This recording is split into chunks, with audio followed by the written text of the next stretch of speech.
Hola, ¿cómo están?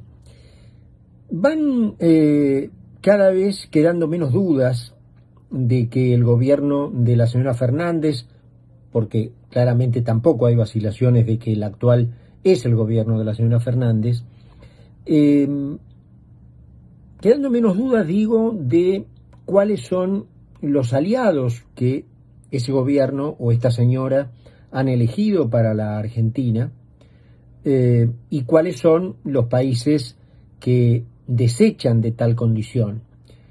Y cuando uno observa ese panorama, ve que, bueno, el gobierno está encolumnando al país detrás de las dictaduras más férreas de la tierra. Una de esas señales ocurrió hace pocos días, cuando un buque de la Guardia Costera norteamericana, el Cutler Stone, solicitó permiso para amarrar en algún puerto argentino dentro del marco de su viaje de cooperación para vigilar y ahuyentar la pesca ilegal en el Atlántico Sur, básicamente protagonizada por buques mercantes chinos, ¿no es cierto? Solicitó esa autorización a Brasil, a Uruguay y a la Argentina. Brasil y Uruguay rápidamente la concedieron. Con la Argentina inmediatamente hubo inconvenientes. La Argentina derivó ese ingreso al puerto de Mar del Plata. Todo el mundo sabe que Mar del Plata no tiene un calado suficiente para recibir a un buque de la envergadura del Cutler Stone, de modo tal que enseguida se interpretó que esa era una respuesta evasiva y que, al contrario, era dada para poner a los norteamericanos en el lugar de que sean ellos los que desecharan la escala por motivos técnicos. Pero no ocurrió eso. Washington, lejos de hacerlo, insistió y solicitó un nuevo permiso, esta vez para amarrar en Buenos Aires. Ese permiso le fue denegado.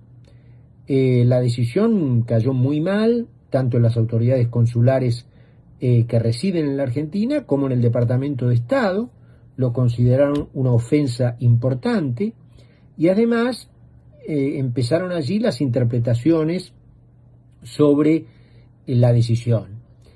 Y esas interpretaciones, bueno, algunos la relacionan con los aliados internos locales del kirchnerismo, es decir, básicamente la izquierda antinorteamericana que representa a la señora Fernández, y otros fueron más allá y se fijaron en los aliados externos del país como tal. Y allí empezaron las sospechas respecto del rol de China. Porque, bueno, la señora Fernández, cuando ejercía la presidencia de hecho y de derecho, concedió una porción de territorio nacional que hasta ese momento pertenecía a la provincia de Neuquén, al Ejército Rojo de la República Popular China, para actividades secretas. Se vendieron como espaciales, pero nadie sabe en realidad lo que se hace allí. También se sabe poco de las contraprestaciones que el país recibió por tan importante concesión. Se ignora si la señora Fernández recibió contraprestaciones personales. Luego, bueno, aparecieron cuestiones relacionadas con la asunción de Biden, bastante incomprensibles.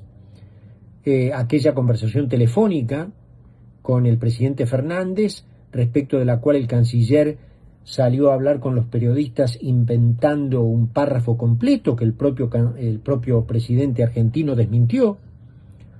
Luego, en la asunción, el saludo acompañado de un párrafo bastante cócoro de parte de la Cancillería, advirtiéndole a Biden poco menos que no iba a tolerar actitudes divisionistas como las que habían caracterizado al gobierno de Trump, siempre según la Argentina.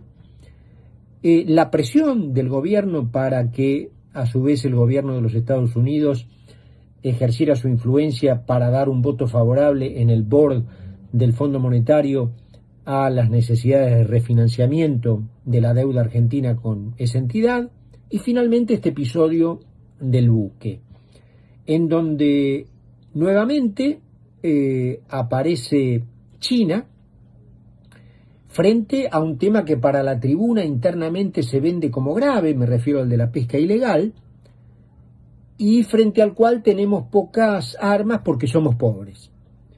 Pero cuando te viene a ayudar un poderoso para atacar el problema del cual te quejas, vos te pones del lado del que depreda.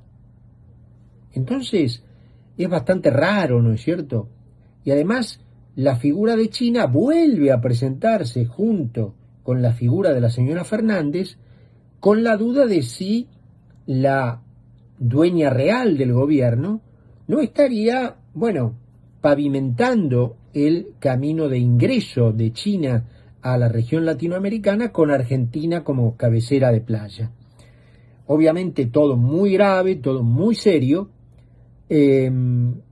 pero que uno puede tomar inadvertidamente si no juzga el contexto, pero cuando juzga el contexto, las piezas parecerían empezar a caer como en un rompecabezas resuelto, ¿no? Porque no pueden darse tantas rarezas juntas, tantas coincidencias juntas, tantas cosas que llamen la atención juntas. La base, los acuerdos con China, que no tenemos mucha idea cuál es su contenido, esta cuestión del buque, es decir, son muchos los temas que tienen como denominador común a China y a la señora Fernández, como para llamar la atención. Y no olvidemos que las bases sobre las cuales la señora Fernández da órdenes son muy claras y en general se limitan a dos causales. Primero, su resentimiento, y segundo, su conveniencia material y de características estrictamente personales.